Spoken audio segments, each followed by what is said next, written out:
친구가 안 터졌다면 사인펜을 또 요구할 수는 있었을 것 같아요. 맞아요. 몇 번 더 요구하면 네. 선생님이 그걸 들어주셨을 수도 있고 네. 네, 그러면 이렇게 이제 상황이 악화되지 않았을 네, 수도 네. 있었지 않았을까. 네. 요청을 너가 하면 그러면 내가 들어줄 거다. 근데 아이들이 요청을 하지를 않아요.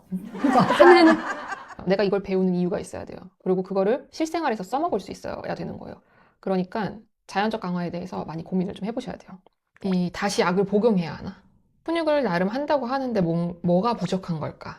어머님들이 유의하셔야 하는 거는 마음대로 중단을 하지 마시고 맞아요. 그 상태를 유지를 하려고 좀 노력을 네, 네. 해주셨으면 더 좋았지 않았을까 싶어요. 같이 함께 하시는 치료사 선생님들이랑 좀 깊게 고민을 해보시기를 이제 권장드리고, 그리고 아버님이랑도 함께 꼭 같이 영상을 보셨으면 좋겠어요.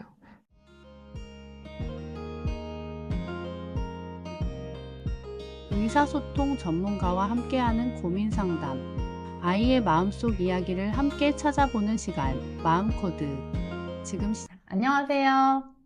마음코드 두 번째 사연이 접수되었습니다. 네, 환영합니다. 네, 오늘은 학교에서 음. 있었던 사건을 어머니 접수해 주셨는데요. 네, 학교에서 선생님이 색연필로 색칠하자라고 했더니 친구가 사인펜을 요구를 했나 봐요. 네, 색연필 칠해요. 사인펜 하고 싶다. 네. 였던 거죠. 네. 색연필로 하자라고 했더니 색연필을 던지고 이제 바닥에 눕고 네. 선생님 차고 그런 행동들이 발생을 했다고 해요.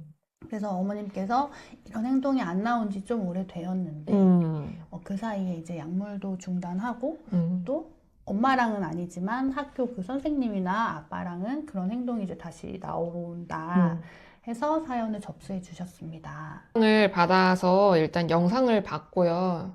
그 순간에 아마 학교에서 촬영이 된 것 같아요. 어느 정도까지의 텐트럼이 나오는가를 보여주신 것 같은데, 일단은 다시 약을 복용해야 하나?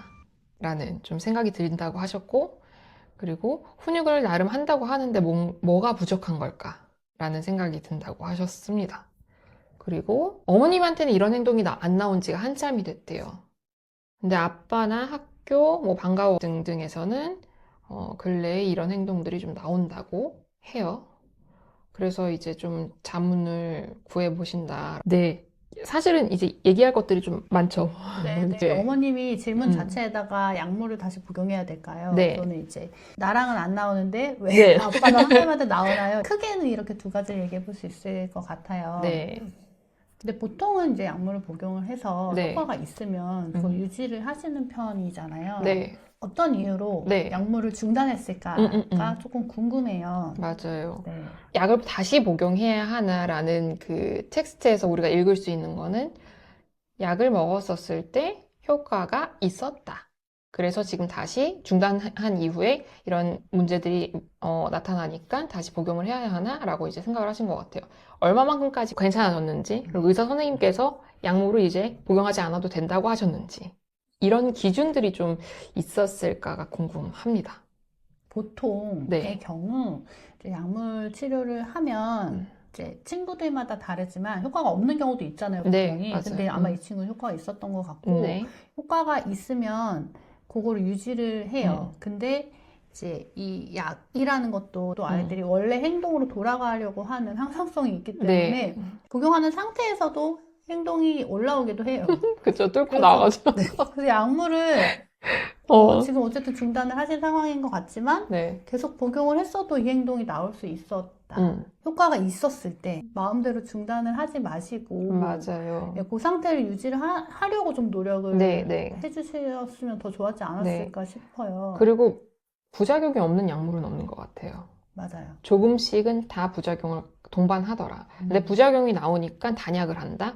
그러면 부작용에 포커스를 맞추실 게 아니고 약을 먹는 동안에 그럼 어떤 효과가 있었는가를 보셔야 되는 것 같아요. 유의미하게 조금이라도 효과가 있었으면 그러면 그때 행동들을 많이 만들어줘야 되겠죠. 네. 맞아요. 산만했었을 때 그래서 배우지 못하는 모든 순간들을 이제 좀 잡혔을 때 많이 만들어 주셔야 된다라고 이제 생각을 합니다. 네. 친구가 일단 어쨌든 사인펜 요구를 한번 했잖아요. 네. 선생님이 색연필로 해보자 라고 했을 때 친구가 안 터졌다면 사인펜을 또 요구할 수는 있었을 것 같아요. 일단 한 번 얘기했는데 거절당했어요. 그러면 이렇게 확 뒤집어지죠. 근데 그 순간에 한 번만 더 정확하게 네가 잘 요청하면 된다를 사실은 알려주고 싶어서 선생님이 그렇게 제스처를 취하셨을 수도 있잖아요. 그 텀을 좀 만들어주는 게 사실 저는 그죠, 약물이라고 생각을 해요. 네. 분명히 그래도 득과 실을 생각하면 약물이 사실 이렇게 저렴하고 효과가 바로 보여지기 때문에 효과가 없다라면은 병원에서도 다른 약으로 바꿔보거나 뭐 중단을 해보지만 지금 이 친구는 사실 이제 언어를 어느 정도 요구하기 뭐 이런 것들도 가능한 상태라서 그 효과가 있었을 때 유지해주려고 지속해 주셨으면은 더 좋았지 않았을까 하는 아쉬움이 있고 제 복용 같은 경우에는 원래 가셨던 의사 선생님이랑 가서 다시 이제 이런 행동이 나오는데요. 라고 상의를 하셔서 결정하시면 되는 부분인 것 같아요. 그리고 저 하나 더 말씀드리고 싶은데, 이제 사실 지난번 첫 번째 영상에서는 이제 제가 말씀을 드린 게, 그러니까 약물이 전부가 아니다, 이렇게 말씀을 드렸잖아요. 근데 그걸 보시면서 좀 헷갈리실 것 같아요. 오늘은 또 약물에 대해서 권유를 하네? 이런 식으로 생각하실 수도 있을 것 같거든요. 좀 기준을, 좀 정리를 해드리는 것도 필요할 것 같다는 생각이에요. 네. 이제 제가 이런 치료사로서 또 아이를 키우는 부모로서 병원에 가는 엄마 입장에서도 얘기를 해보자면 일단은 의사가 결정을 첫 번째로 하는데요.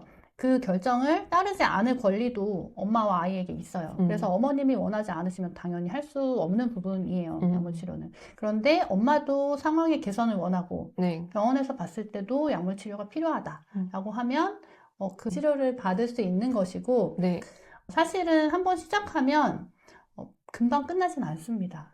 그런 이유로 어머님들이 좀 꺼려 하시는 거는 있어요. 이 약물의 부작용이 어떻게 될 줄 알고 내가 이렇게 어린애한테 약을 먹여 라고 생각을 하시는데 약물 치료를 하시면서 굉장히 관찰을 디테일하게 해주셔야 되는 부분이 있고요.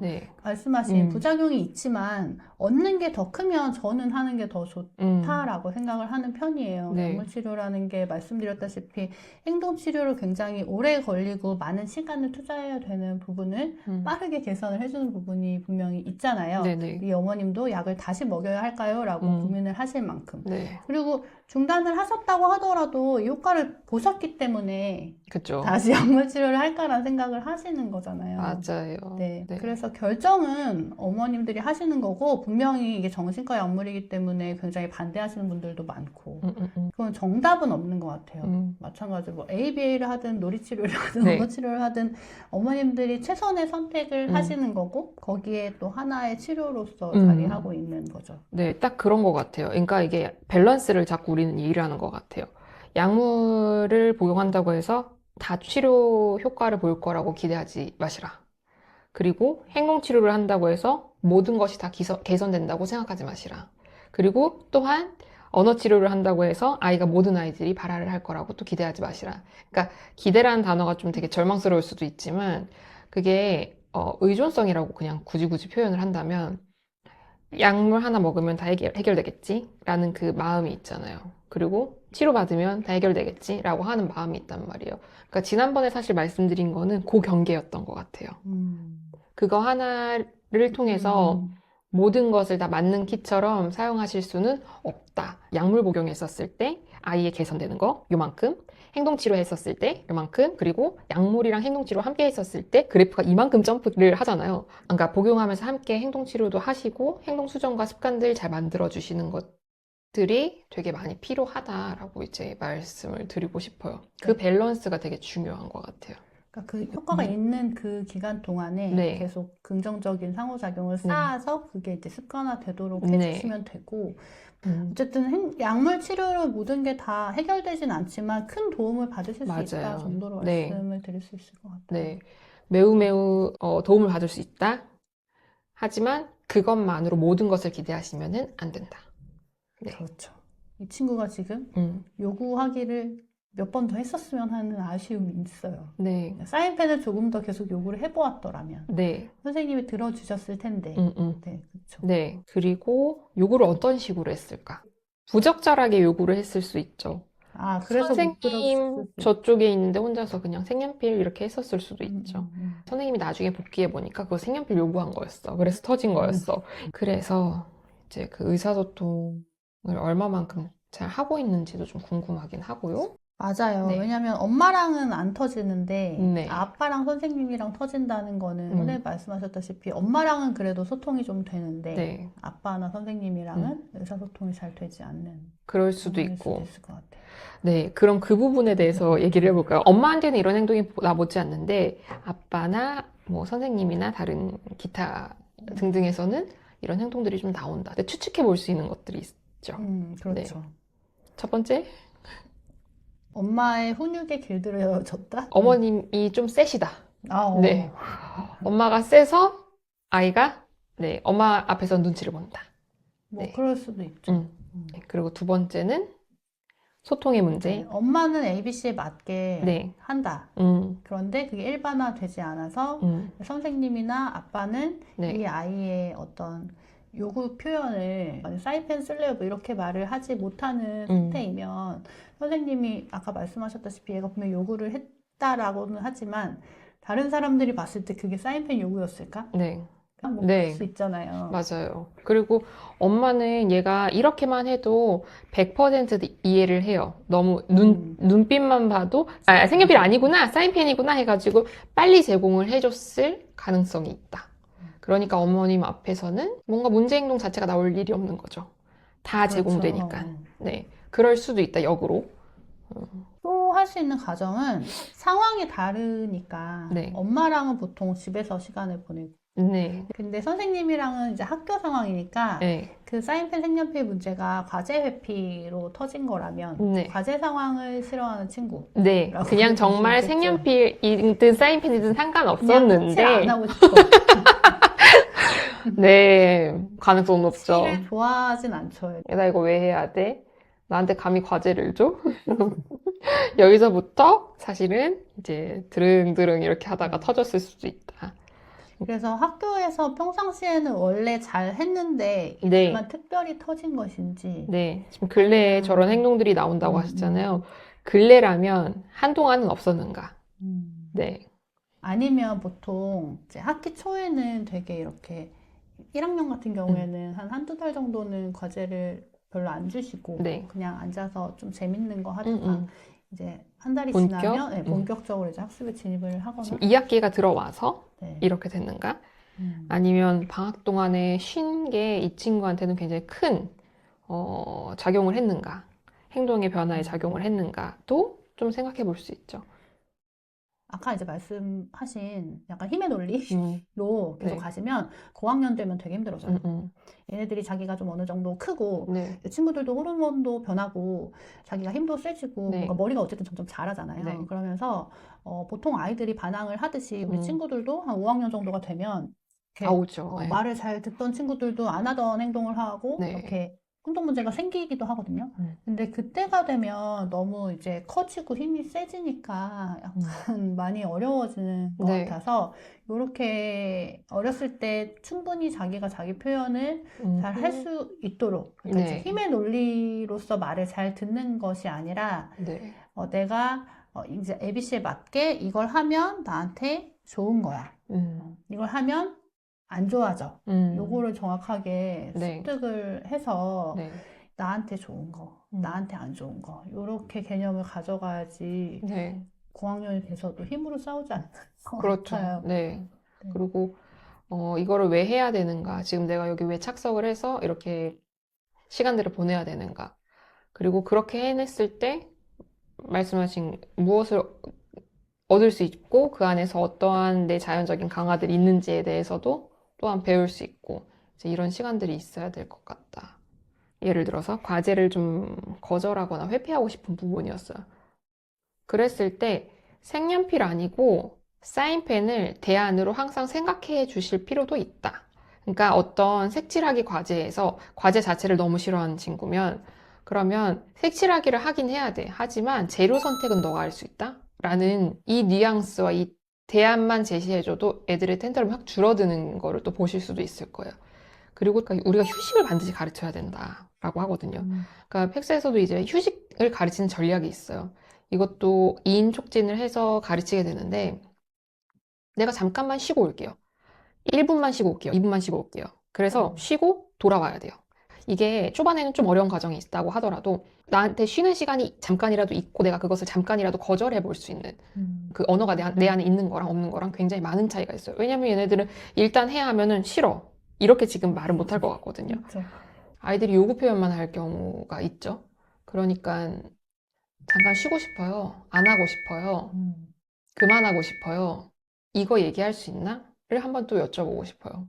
거절을 수용하는 것도 기술인데요. 거절을 표현하는 것도 굉장히 큰 효과를 나타내는 기술 중에 하나이다. 라고 이제 말씀을 드리고 싶어요. 그래서 가급적이면 바로바로 산출이 되지는 또 않는 것 같거든요, 아이가. 그래서 이런 친구들 AAC 모두 사용해야 되고, 네, 감정적으로 특히나 뭔가 텐트럼이 많이 올라온 친구들 같은 경우는 감정보도 당연히 사용을 해줘야죠. 네. 그렇죠. 그래서 특수학교는 이제 책상에 이렇게 벨크로로 휴식이랑 네. 도와줘, 네. 화장실 이런 것들 붙여 놓으시기도 하고 책상 자체에다가 세팅해 놓으시는 거를 되게 많이 권장을 드리고 싶어요. 다른 것보다는 휴식, 도움, 그리고 그 토큰이요. 네. 토큰보드가 반드시 있어야 된다. 그리고 자기 스케줄러가 사실 하나라도 있으면 너무 좋다. 아마 아빠하고도 제 생각에는 의사소통이 잘 안 되는 거 아닐까 싶어요. 아빠가 이렇게 막 아이들이랑 대면하는 시간이 많지는 않잖아요. 네. 이제 평일날은 많이 시간을 같이 못 보내시는 경우가 많으니까. 네. 그래서 뭐죠. 대부분 좀 허용적이시죠. 그렇죠. 막 훈육을 하려고 하시는 아빠는 별로 많지는 않으실 거예요. 아이랑 보내는 시간 자체가 많지 않고, 그리고 이렇게 이제 좀 발달이 어려운 친구들은 아버님들이 어떻게 해야 될지 조금 어려워하시더라고요. 그러니까 지금 이 친구 이제 영상을 저희는 봤잖아요. 영상을 볼 때 딱 보고 나서 동일하게 한 얘기가 있잖아요. 사실은 과제 회피라기보다는 관심 끌기에 훨씬 가까운 모습이었어요. 왜냐면 그 아이 표정이 눈이 이렇게 돌아가면서 살펴요, 주변을. 그런 상황들에서 선생님 몸에다가 이렇게 한번 터치도 있고 그런 것들이 적절하게 관심을 요구하는 방법을 분명히 가르쳐 주었으면 그게 이렇게 탭이라고 하더라도 분명히 말도 할 줄 아는 친구고 그렇다면은 선생님을 이렇게 당기거나 할 수도 있을 텐데 이미 이제 본인이 약간 기분이 상했기 때문에 거기서 이런 식으로 관심을 끌어가는 그리고 크게 도전 행동을 하면 그 온 교실의 관심이 본인에게 집중되잖아요. 그거를 친구들이 많이 노리는 경우도 많습니다. 계속 보면서 해요. 나를 영상을 촬영하네. 그리고 우리가 쉽게 말해서 이제 기능이라고 하죠. 어떤 스킬들이 좀 많은 것으로 보이더라고요. 그래서 사실은 많은 것을 보유하고 있고 많은 것을 알고 있는 친구들이 도전 행동이 나오기가 쉽죠. 기능 좋은 친구들이 그 도전 행동을 보이는 경우가 많고 특히 되게 어려운 부분이 이 친구들은 우리가 지금 이제 관심 요구, 과제 회피 이렇게 기능을 파악하면 거기에 맞게 이렇게 중재를 하잖아요. 그러면 이 행동이 없어지면서 또 다른 도전 행동을 만들어내요. 그런 어려움이 좀 있어요. 아까 전에 그 색연필이었다라고 하면은 사인펜 하고 싶어요라고 얘기를 해본다. 그리고 선생님께서도 이건 좀 어려운 요구일 수도 있지만 일단 사인펜으로 해본다고 할 때 하게 해준다. 처음에는 그렇게 해서 좀 들어준다. 그러다가 조금씩 색연필 한 번, 사인펜 한 번, 번갈아 가면서 조금 점진적으로 이제 들어본다. 그리고 토큰 활용하신다. 이것들이 있을 것 같아요. 이 아이가 적절하게 사인펜 요구를 했다면 선생님은 들어주시지 않았을까? 라는 의미도 조금 있습니다. 그죠. 근데 만약에 선생님이 안 들어주신 이유 중에서 혹시라도 이 친구가 어떠한 과제를 제시해도 다 거부하는 친구다. 그러니까 사인펜으로 해 라고 하면은 사인펜 안에 색연필 줘. 반대로 이렇게 요구를 하는 친구들이 있잖아요. 그러니까 그렇다면은 그건 완전히 어떠한 지시 따르기든 질서든 나는 따르지 않겠다. 라는 케이스가 되는 거예요. 기능 좋은 친구들이 많이 하는 행동이에요. 근데 이제 우리 친구들의 어려움 중에 하나가 실행 기능이잖아요. 실행 기능의 어려움이 그 지시를 따르지 않는 것으로 표현이 되는 거라서 막 저는 그렇게 생각해요. 그러니까 막 말을 안 듣고 싶어 이런 게 아니라 그 실행 기능이 안 되는 것 자체가 이 친구들의 특성이기 때문에 사실은 어떻게 보면은 핸디캡? 어려움인 거잖아요. 네. 그러면 조금 이제 행동 중재로 지시 따르기를 네. 좀 많이 해주시고 토큰 쓰시면서 네. 뭐 사인펜이든 색연필이든 일단은 뭐 목표를 아까 말씀하셨다시피 그냥 색칠로 간다든지 네. 목표가 이제 색연필이면 그냥 색연필 잡는다 해서 이렇게 끝난다든지. 네, 그렇게 네. 좀 더 과제 분석을 해주셨으면 네. 나았지 않았을까. 또는 지시 따르기 자체가 지금 대부분 만약에 그렇게 어렵다? 그러면은 2인 촉진하세요. 네. 2인 촉진해서 도와주세요. 풀 촉진해주세요. 그렇게 해서라도 점진적으로 본인이 혼자서 이제 할 수 있게끔. 애들이 내가 잘 못해를 알고 있는 경우도 많잖아요. 그러니까 나 색연필 잡고 어차피 나 잘 못할 건데. 그러니까 색칠하기 자체를 거부하고 뭔가 쥐는 거 자체를 거부할 수도 있잖아요. 맞아요. 그러니까 그럴 땐 완전히 도움을 주시다가 조금씩 도움을 빼세요. 그러니까 색연필 잡아야 했는데 그 잡는 것조차도 싫죠. 거부하고 싫은 애들 있잖아요. 그러면 그런 방법으로 좀 사용을 해보세요. 네. 이게 하나의 얘기를 하지만 우리 지금 너무 다양하게 솔루션이 나올 수 있어요. 그러니까 아이가 이런 것들 중에서 하나하나씩 좀 저희도 시도 치료를 하잖아요. 그러니까 찾아가 보시면서 맞는 방법대로 티칭을 좀 해보시면 좋을 것 같습니다. 그러니까 결국은 이런 것 같아요. 내가 이런 방법을 갖고 있다? 너 여기다 맞춰가 아니고 아이를 보시고 아이한테 맞는 방법을 계속 찾아가셔야 돼요. 한 10가지가 있는데 그 중에서 3가지 해보시고 너무 힘들어. 이게 너무 어려운 케이스야. 이제 이렇게 해서 어머님들이 좌절하지 마시기를 또한 그렇죠. 말씀을 드립니다. 사실 이제 이 지면 작업 자체가 우리 친구들이 눈손 협응, 뭐 소근육 이런 게 더 어렵기 때문에 네. 어려워하는 것 중에 하나인데 그래서 두들북이라고 물만 칠하면 그림이 나오거나 네. 또는 파스넷 찍찍찍찍 하면 쭉쭉쭉 그려지는 네. 그런 것들로 조금 어렸을 때부터 거기에 익숙해지게 맞아요. 이제 나 앉아서 색칠을 하는 것 자체에 좀 익숙해지게 접근을 해줬으면 더 좋지 않았을까 네. 그런 생각이 있어요. 색연필을 잡고 선을 긋고 색칠을 하는 걸 얘 입장에서 왜 배워야 돼? 내가 이걸 배우는 이유가 있어야 돼요. 그리고 그거를 실생활에서 써먹을 수 있어야 되는 거예요. 그러니까 자연적 강화에 대해서 많이 고민을 좀 해보셔야 돼요. 팩스에서는 지금 자연적인 강화로 신발 신기를 거부하는 친구다. 그러면 놀이터를 제시하는 거예요. 스케줄러에서. 그래서 놀이터 나가고 싶어? 그러면 신발 신어. 부가적인 강화물인가 그리고 자연적인 강화물인가 그 2가지로 표현을 해요. 그래서 자연적인 강화, 기능적 활동 이렇게 얘기를 하는데 예를 들어서 그 색깔을 배운다. 그러면 기능적, 궁극적 교육 목표는 얘가 색깔을 배워서 옷 색깔 분류하는 것까지 가야지 그게 기능적 교육 목표였다.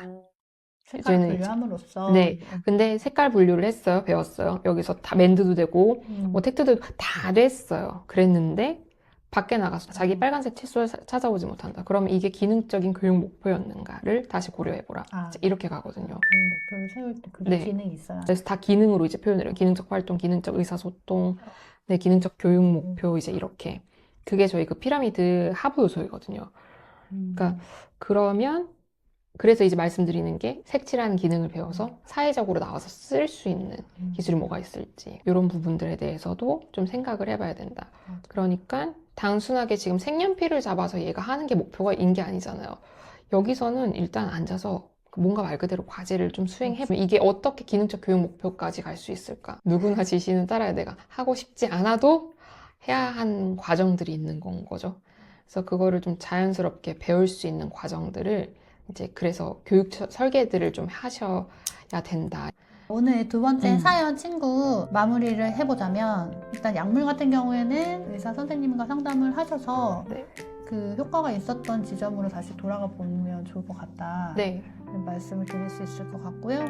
그리고 엄마한테는 그런 행동이 나오지 않지만 아빠와 선생님에게 나오는 것은 그 상황에 따른 것인지 또는 의사소통 가능 여부에 따른 것인지를 체크를 좀 해보시면 좋지 않을까 싶습니다. 네. 사실 오늘은 많은 부분들을 저희가 사연을 읽으면서 그랬을까? 저랬을까? 이런 케이스도 있는데? 라고 계속 추측을 했죠. 그러니까 저희가 추측한 것들 중에서 혹시라도 이제 맞는 지점들이 있으시다면 그 부분을 같이 함께 하시는 치료사 선생님들이랑 좀 깊게 고민을 해보시기를 이제 권장드리고 그리고 아버님이랑도 함께 꼭 같이 영상을 보셨으면 좋겠어요. 그래서 네, 같이 내용들을 좀 찾아가시면은 좋을 것 같다. 일단은 원인을 발견하는 것들 기능을 잘 분석하는 거가 되게 우선이 되잖아요. 네. 그러니까 그것만 잘 되어도 반 이상이 해결이 되는 거라고 사실 저는 생각해요. 그러니까 네, 오늘의 내용들 중에서 네, 좀 도움이 되셨기를 바라봅니다. 좋아요. 네, 사연 주신 어머님 어떻게 궁금증이 좀 해소가 되셨을까요? 저희에게도 굉장히 이것저것 탐색해 볼 수 있는 좋은 시간이었던 것 같아요. 네. 사연 많이 보내주세요. 저희 다음 사연에서 또 만나뵙겠습니다. 네, 감사합니다.